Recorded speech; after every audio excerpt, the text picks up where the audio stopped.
Dito naman tayo sa Bigas. inaabangang murang bigas Yung. para sa publiko. Itong 29 pesos pala po, ito ay para doon sa kadiwa lang sa mga mahihirap, senior at PWD. Pero yung para sa ordinaryong mamayan po, 42 to 45, which I believe next week na available. Yes. So, ibig sabihin, bababa ang presyo ng bigas sa mga palengke. Kasi nga, 53. May 53. May mabibili ka ng 42. Oh. Sa palengke ito, ha? Sa palengke. ito. Oh. Sa palengke na Maganda talaga. ito, maganda ito. Okay. Pero itong 29, sa mga kadiwa ito. Nasa linya po si Agriculture Assistant Secretary Genevieve Guevara.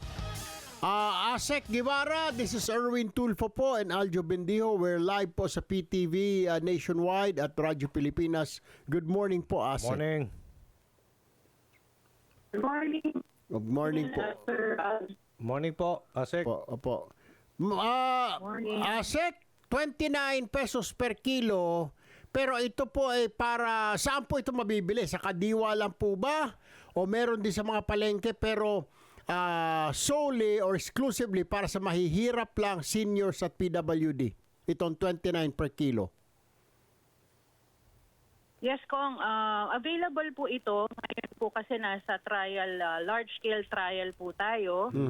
So, available po ito sa 13 Kadiwa centers at stores po within Metro Manila and sa San Jose del Monte, Bulacan. So, ang ano po natin is 29 pesos po ito at para po ito sa vulnerable sectors natin, mga 4Ps, senior citizen, PWDs at mga solo parents po ang pwede mag-avail dito. At 10 kilo po ang limit nila kada buwan. Ito po yung ating 29. allocation para sa kanila. 29. So all they have to do, ma'am, is present their ID para makita, makakuha sila, maka-avail sila nitong 29 per kilo. Tama po ba? Opo, may hinihingi lang po kaming identification Alright. at nililista po namin Okay. as a sort of monitoring po sa kanila. Ito namang Rice for All na sinasabi which will kick off next week, between 42 pesos to 45 per kilo na bigas sa mga palengke. Ito po ay para sa general public. Tama po ba, Asek Guevara? Kong, ito po ay magiging available din sa ating mga kadiwa centers dun po sa 13.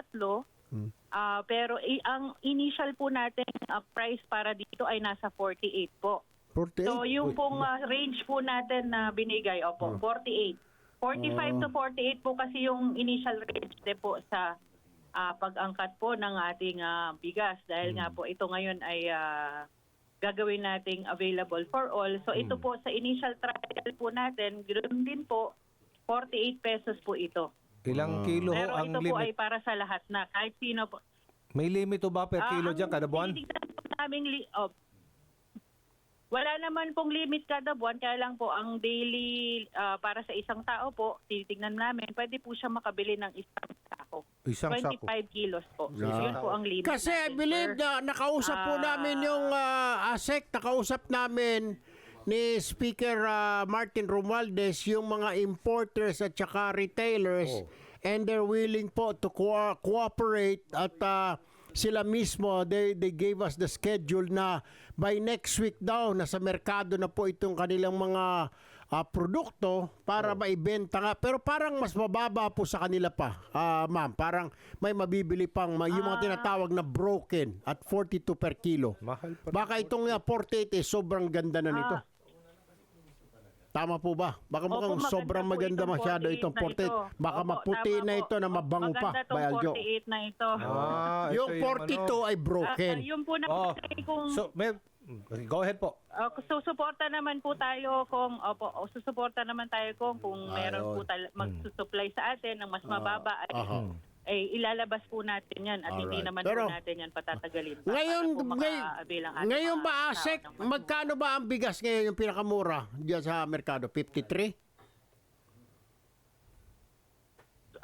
Batay sa monitoring natin kung meron tayong nakikita mga 45 pesos na, no? Pero may token na talaga ito, hindi po maganda.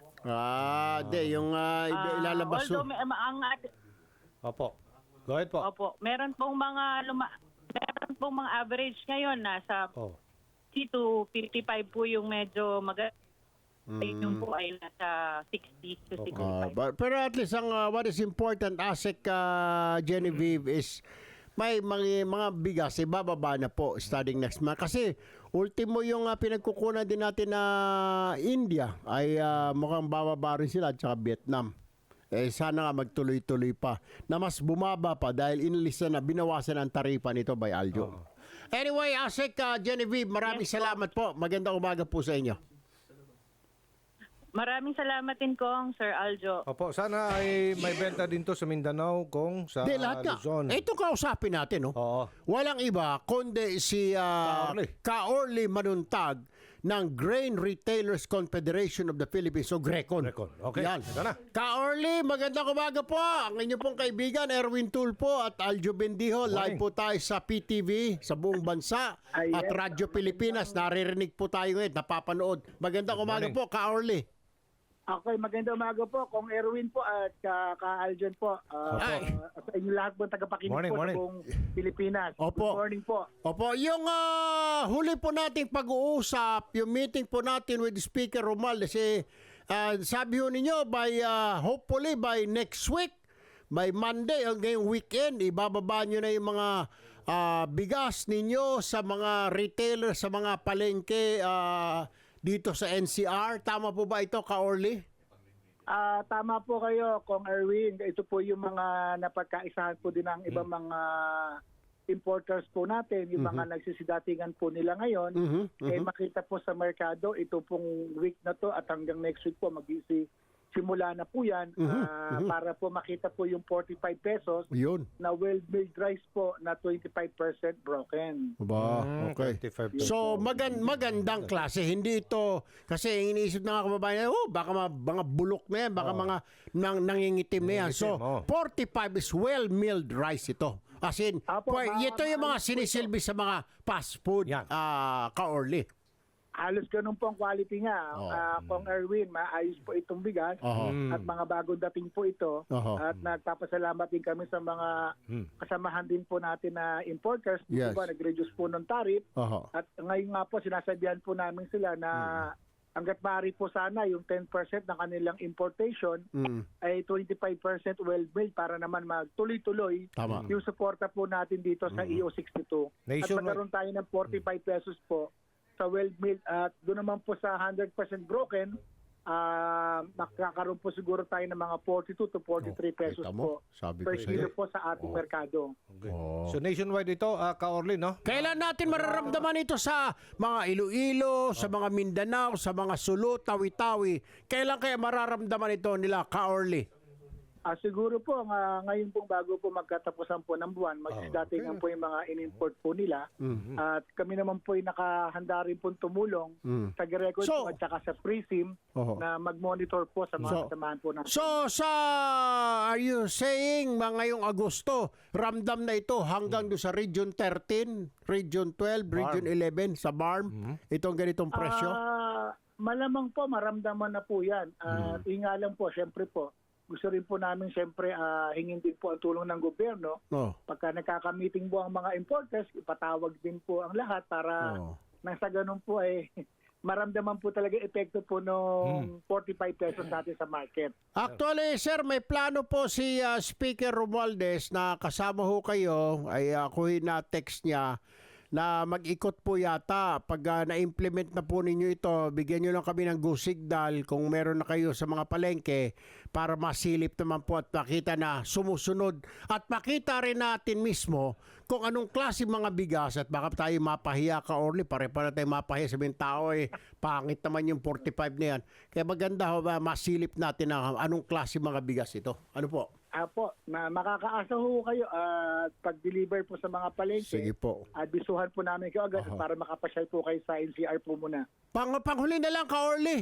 May nabasa ako na sa India daw, bababa na yung presyo ng bigas. So, pag bumaba po sila doon, mas mababa pa itong pag na-import ninyo, na-import ng mga ng PRISM, pag ipinasa sa mga retailer sa merkado, mas mababa pa sa 40.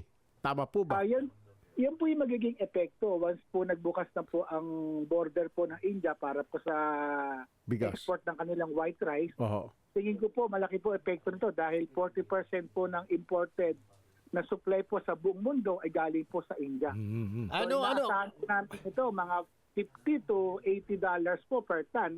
Bababa po ang world market price po ng bigas. So, sa inyong kalkulasyon pa lang naman, mga magkano nga abutin pag bumaba na nga, pag nag-open itong border ng India sa mga rice importation, exportation? Estimated po natin, bababa pa po siguro ng mga 2 hanggang 3 piso pa po yan.